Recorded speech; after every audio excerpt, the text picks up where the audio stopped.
আজকে আমি চিকেন রেশমি কাবাব বানাবো। তো আমি বোনলেস চিকেন নিয়েছি, খুব ছোট, ছোট পিস করেই কেটে নিয়েছি।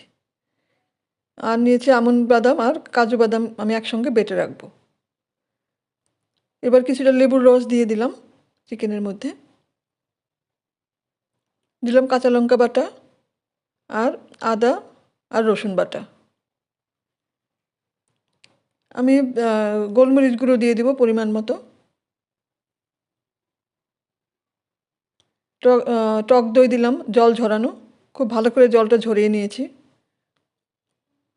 কাজু বাদাম আর আমন্ড বাদাম বাটা দিয়ে দিলাম। আর দিয়ে দিলাম আমি দুধের সর তুলে বেটে নিয়েছি। কিছুটা গরম মশলা গুঁড়ো দিলাম আর দিলাম পরিমাণ মতো নুন। 1 চামচ পরিমাণ রিফাইন তেল দিয়ে দিলাম।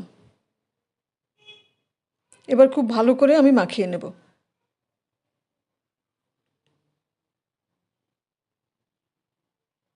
মাখিয়ে নিয়েছি, আমি অন্তত 3 থেকে 4 ঘন্টা ঢাকা দিয়ে রেখে দেব।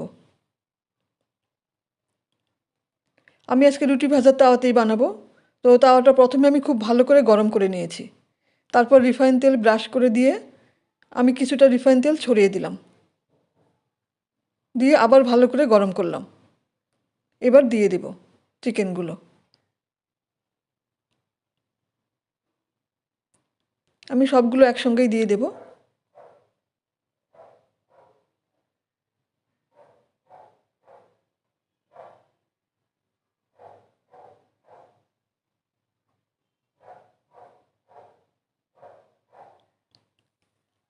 ডিম আঁচে করতে হবে। আমি প্রায় 2 মিনিট মতন রান্না করার পর উল্টিয়ে দিচ্ছি।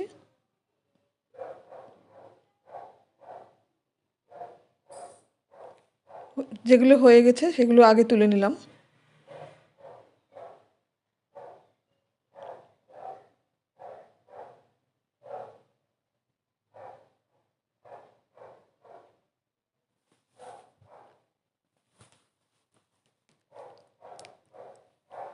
হয়ে গেছে, এবার আমি সবগুলোই তুলে নেব।